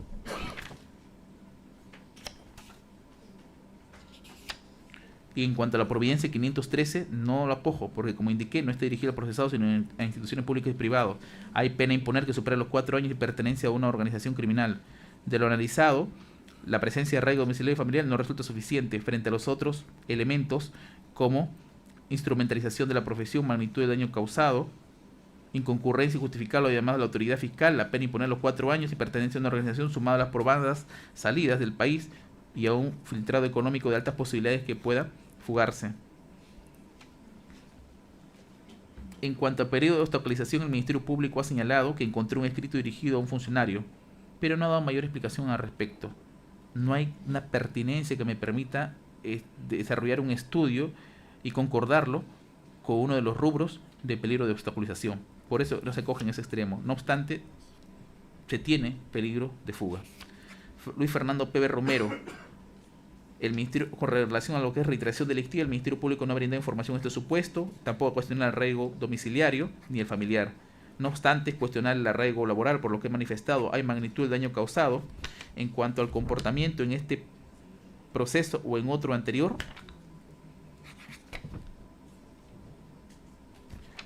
con la disposición 29 se efectúa un requerimiento de exhibición y entrega de documentos recibo por honorario que fue incumplido por este procesado. Y en cuanto a la providencia 513 se rechaza porque no fue dirigida a él. La pena a imponer supera los 4 años y pertenece a una organización criminal. por lo que la inferencia es que, pese a existir arraigo domiciliario y familiar, no es suficiente frente a lo que es instrumentalización de la profesión, incumplimiento de requerimientos fiscales de exhibición de documentos, magnitud del daño causado, pena a imponer, pertenencia a una organización y la probanza respecto a que sale del país y cuenta con posibilidades para abandonarlo. Emilio Casina Rivas.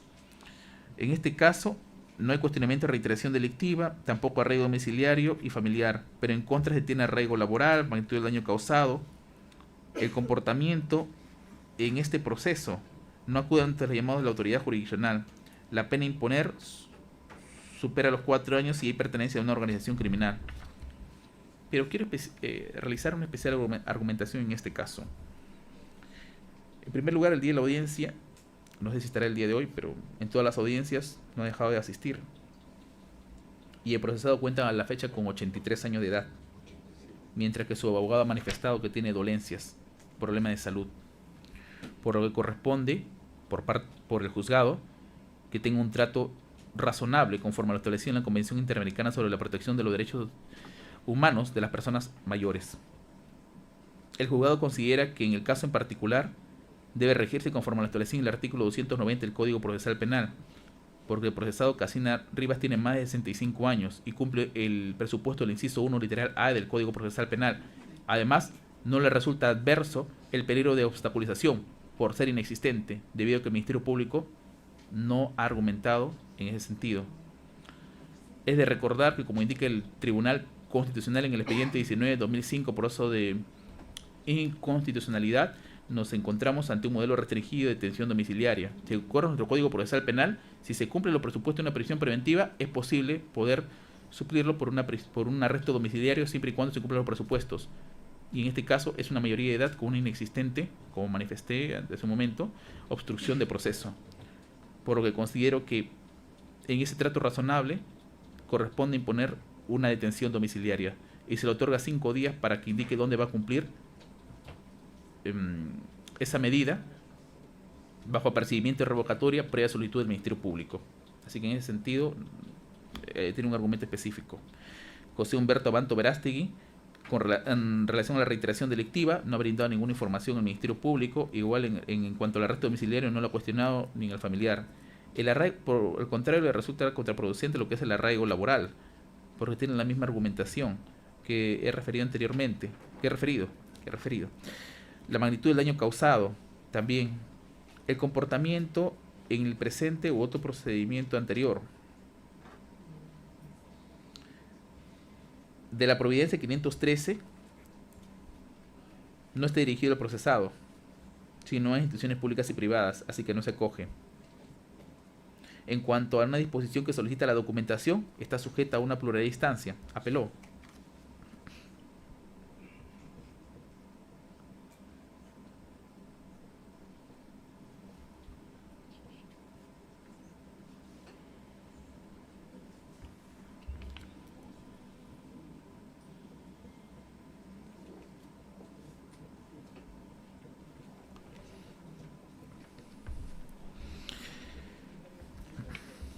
De lo analizado, se tiene la presencia de arraigo domiciliario y familiar, pero no resulta suficiente al cuestionamiento del arraigo laboral por instrumentalizar la profesión, magnitud del daño causado desde la función que asumió como árbitro con consecuencias de un grave perjuicio del Estado, la pena a imponerse superior a los 4 años, pertenencia a una organización criminal sumado a la probanza de las salidas fuera del país conforme al reporte migratorio y el acta de filtrado económico. Existe posibilidad de abandonarlo, representa peligro de fuga. En cuanto al peligro de obstaculización, quisiera referirme a lo que se ha expuesto de una entrevista televisada. Se cuenta con un acta fiscal de búsqueda de información de fecha 23 de octubre de 2019 en el que el procesado Humberto Abanto Verástegui acude a una entrevista televisada y sostiene: el señor Calderón Rossi le entrega, y según el señor Calderón Rossi, el señor Álvarez Pedrosa le entregó una tercera parte en esos $30,000. Al respecto, lo sostenido por el procesado Abanto Verástegui sobre lo que dijo el señor Calderón Rossi no encuentra contenido en la investigación que le sigue el Ministerio Público.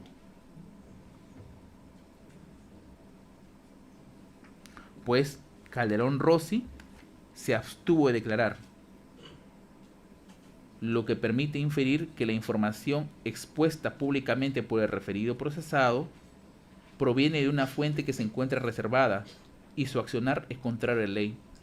Esta situación constituye un latente peligro de entorpecimiento de proceso, que es ajeno a su derecho de expresión que le faculta el artículo 4, inciso 2 de la Constitución Política, mediante el que influye negativamente condicionando a los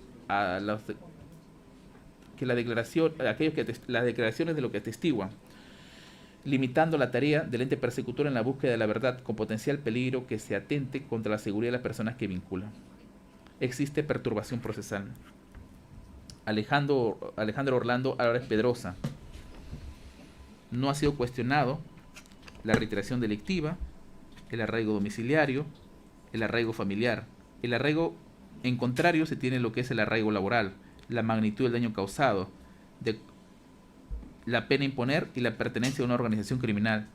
Pero en específico resalta un hecho que, de acuerdo al informe 1668-2019 DIRNIC, y de acuerdo a un hecho notorio, regresó de los Estados Unidos, es decir, traspasó las fronteras del Perú, que demuestra objetivamente una cuestión de riesgo de fuga. Por eso se cumple con ese presupuesto. Ramiro, y si bien es cierto, su abogado ha manifestado de que tiene problema de salud, pero dicho problema no ha sido una circunstancia que le limite a que pueda salir del Perú.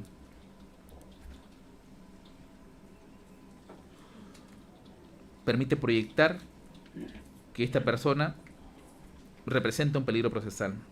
Ramiro Rivera Reyes, el Ministerio Público de igual manera no ha brindado información respecto a reiteración delictiva, no ha cuestionado arraigo domiciliario y familiar, pero es adverso el arraigo laboral, magnitud del daño causado, comportamiento en este u otro. Bueno, en cuanto al comportamiento en este u otro proceso no ha sido expuesto por el fiscal, hay una pena a imponer que supera los 4 años y pertenece a una organización criminal. En ponderación se tienen mayor número de elementos que permiten, en todo caso, establecer la presencia de peligro procesal. En caso de Fernando Kunmüller Caminiti, reiteración delictiva no ha sido sustentado por el Ministerio Público, arraigo domiciliario y familiar no ha sido rebatido, pero en su contra tiene arraigo laboral, magnitud del daño causado. En cuanto al comportamiento en el presente u otro procedimiento anterior, la Providencia 338 del 15 de enero del año 2019 sustenta que ha incumplido presentar documentación. No ha habido una justificación por parte de su abogado defensor en audiencia. Y la Providencia sí es rechazada porque no le estuvo dirigida a él, sin perjuicio de la pena imponer la pertenencia a una organización criminal. En ponderación se tiene que existen mayores elementos que permiten determinar peligro procesal frente a aquellos que viene a ser arraigo familiar y arraigo domiciliario, que estos últimos lo hacen insuficiente.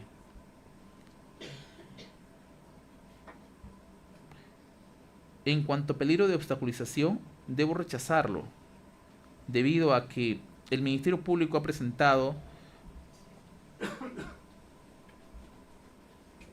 una carta, de acuerdo a la red social de Facebook, pero a diferencia de otros procesados, cuando se expresa, este investigado hace mención o antepone la identidad del colaborador eficaz a los medios de comunicación.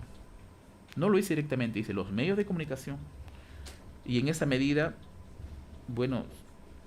se valió de esos términos como para evitar la cuestión del peligro de obstaculización. Por eso que no acojo ese extremo como lo ha postulado el Ministerio Público. Cantuaria Salaverry no le ha sido cuestionado la reiteración delictiva, no ha debatido el Ministerio Público el arraigo domiciliario y el arraigo familiar, pero en su contra, bajo los mismos fundamentos, el arraigo laboral es reprochable, la magnitud del daño causado. En cuanto al comportamiento en el presente u otro proceso anterior, se debe tener en cuenta que, si bien es cierto, ha tenido un vuelo programado, pero esta fue adquirido, en todo caso, comprado mucho antes del pedido de prisión preventiva. No obstante, se tiene la pena imponer supera los 4 años y la pertenece a lo que es una organización criminal. Por todo ello se determina lo que es un peligro procesal. Al igual como en el procesado que ha antecedido, no acojo lo que se sustenta a través del acta de búsqueda de información de la red social y también lo que aparece en la carta, debido a que siempre... Aquí está. Una entrevista con la periodista Mónica Cecilia Teresa Delta Parodi, debido a que cuando responde con relación al colaborador eficaz, siempre utiliza o antecede la expresión los medios de comunicación hace referencia.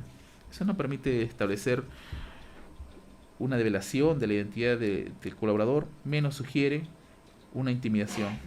En cuanto a Mario Eduardo Juan Martín Castillo Freire, el Ministerio Público no cuestiona reiteración delictiva, al igual que el arraigo domiciliario y familiar no los cuestiona. No obstante, es cuestionar el arraigo laboral, magnitud del daño causado. En cuanto al comportamiento en este u otro proceso, la providencia 513 se rechaza debido a que no ha sido dirigido al procesado, sino a instituciones públicas y privadas. Respecto al acta en concurrencia de fecha 5 de marzo de 2019 de la presente investigación, no se hizo presente, y aunque su abogado sostenga de que presentó un escrito de justificación,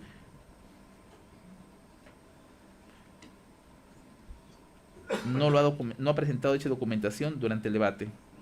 Sobre la providencia 508, por el cual se requiere la exhibición y entrega de documentos, fue incumplido, aunque su defensa técnica manifiesta que entregaron documentos, pero no ha sido alcanzado este despacho durante el debate.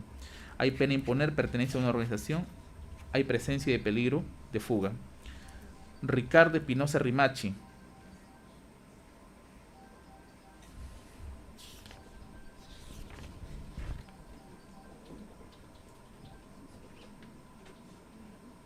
El Ministerio Público no ha rebatido reiteración delictiva, tampoco lo que es arraigo domiciliario y familiar. No obstante, en su contra también hay arraigo laboral, magnitud de daño causado, comportamiento, pena imponer y pertenencia a una organización criminal. Determina peligro de fuga. Alfredo Enrique Zapata Velasco. No ha cuestionado al Ministerio Público el tema de la reiteración, no ha informado respecto a lo que es reiteración delictiva, no ha cuestionado el arraigo domiciliario ni el familiar. No obstante, en su contra tiene arraigo laboral, magnitud del daño causado y el comportamiento en este o en otro proceso. En la providencia 508 de fecha 9 de mayo del 2019, que corresponde al requerimiento fiscal de exhibición y entrega de documentos, carta, renuncia fiscal y otros, al respecto, el juzgado considera que no se ha sustentado por parte del abogado defensor la entrega total de los documentos al ente investigador. Asimismo, si estaba en desacuerdo con el requerimiento o la respuesta de la Fiscalía, estuvo facultado para impugnarlo o acudir a una tutela a través de este órgano jurisdiccional, que abdicó. En consecuencia, no es válido ese cuestionamiento que ha formulado el abogado en su oportunidad. De la providencia 513 es rechazada. Hay presencia de la pena imponer supera los 4 años y hay pertenencia a una organización criminal. Determina peligro de fuga. Daniel Martín Linares Prado. Reiteración delictiva. No ha brindado información al Ministerio Público. En cuanto al arraigo domiciliario y el arraigo familiar, no ha cuestionado al Ministerio Público. Tienen adverso lo que es arraigo laboral, magnitud del daño causado, el comportamiento en este proceso, en otro anterior. También hay una respuesta, al igual que como el abogado que ha antecedido, estuvo en la posibilidad, su abogado, si encontraba injustificado la solicitud del Ministerio Público, a impugnarlo, a acudir vía tutela ante el órgano jurisdiccional, del cual abdicó. La providencia 513 no se acoge. Por todo ello, a través de una ponderación se tienen más elementos que permiten sustentar peligro de fuga. En el caso de Emilio David Casina Ramón, y me pronuncio pese a indicar de que no hay graves y fundados elementos de convicción, porque la sala al menos quiere una respuesta dentro de cada rubro. Tengo que señalar que el Ministerio Público no ha cuestionado la reiteración delictiva, menos el familiar y el domiciliario, aunque le es cuestionable en el ejercicio de su cargo.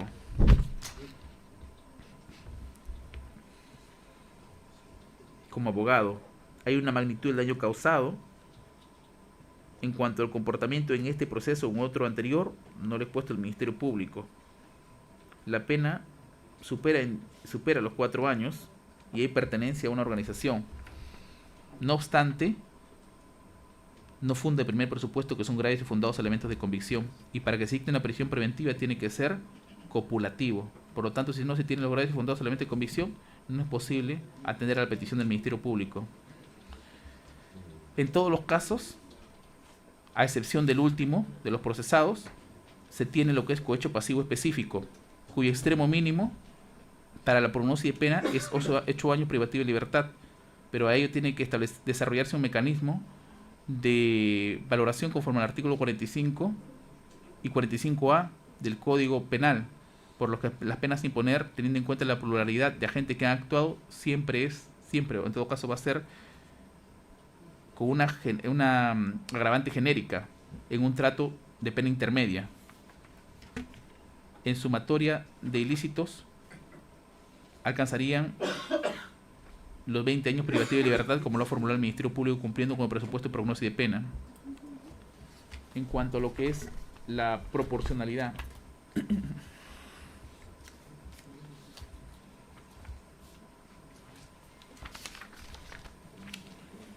tres subprincipios: idoneidad, necesidad y proporcionalidad en sentido estricto.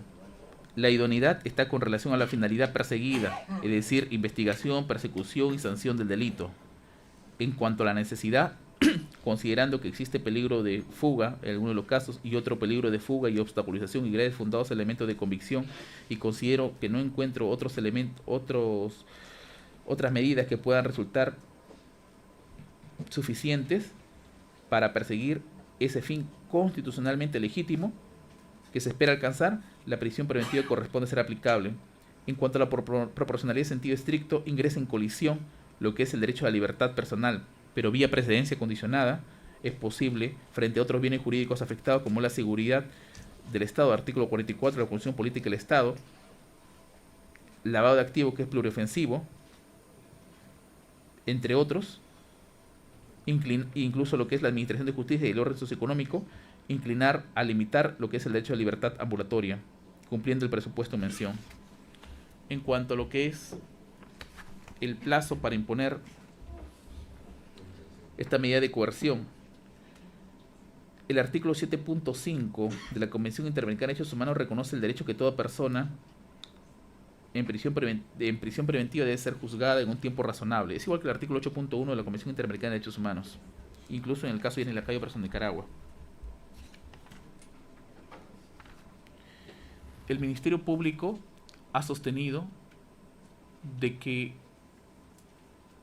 tiene que desarrollar actividad fuera del país a través de la Unidad de Cooperación Judicial Internacional, pero de cara a los delitos que ha postulado, en el caso de cohecho específico, pasivo específico, no encuentro mayor sustento.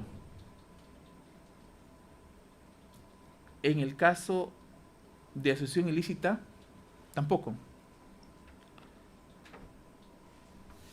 En el caso de colusión agravada, le corresponde una pericia, al igual como lavado de activos, salvo en el caso de uno de los procesados que tiene una offshore, del cual podría resultar, al parecer en concepto del Ministerio Público, necesario pues indagar al respecto para la pericia, del cual se exige, por el cual no le he fundado, pues como graves elementos de convicción.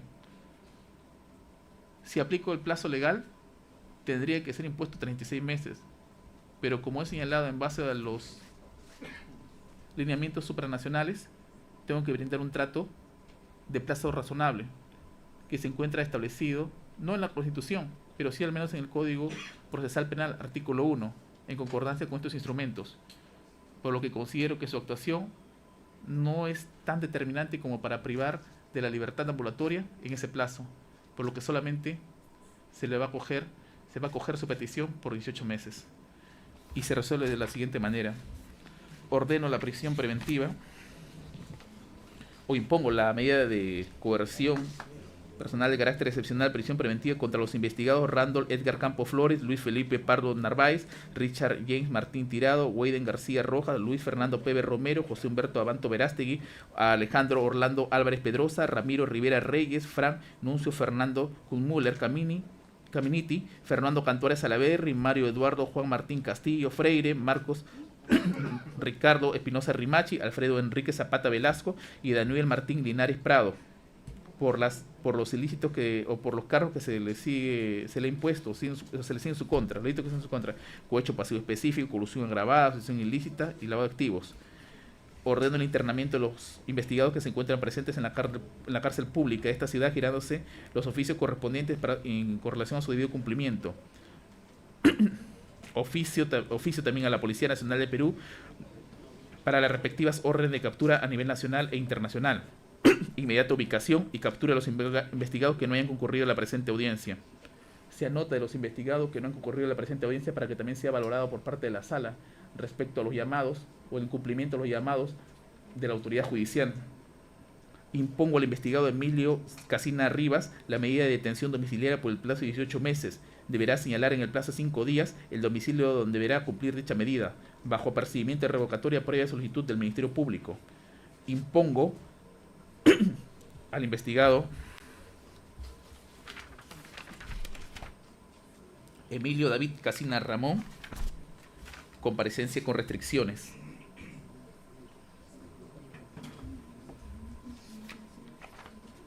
Con relación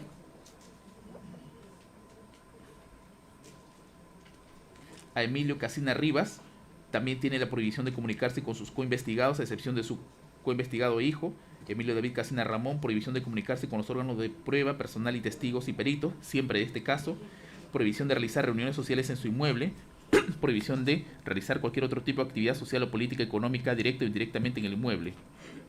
Con relación a Emilio David Casina Ramón, no ausentarse de esta ciudad capital sin autorización judicial previa y no viajar al extranjero por el tiempo previsto en el artículo 272 del Código Procesal Penal en función al plazo de duración de este proceso, oficiándose a la autoridad correspondiente para registrar el impedimento de salida del país.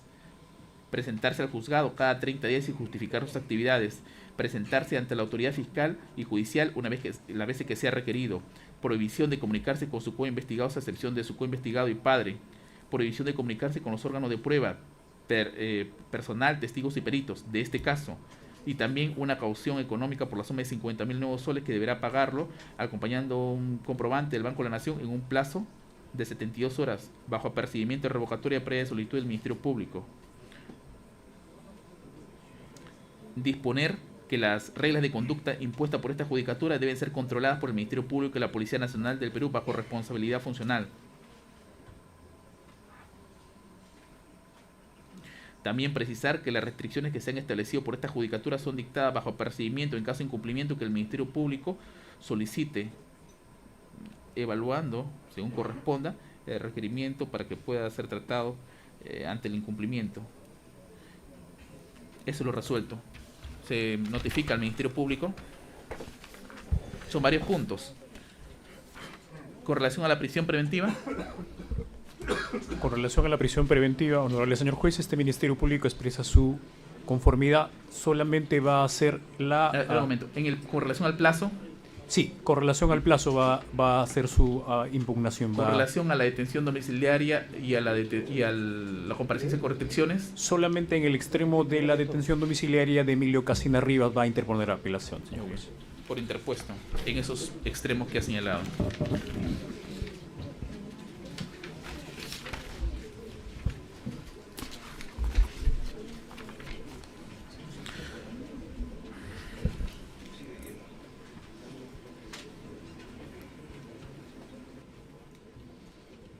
A ver, inglés. Es el ingreso. A ver, abogado de la defensa, abogado defensor de Randall Edgar Campo Flores. Doctor, no estando conforme con la decisión, respetamos la misma, pero interponemos recurso de apelación. Por interpuesto, Luis Felipe Pardo Narváez.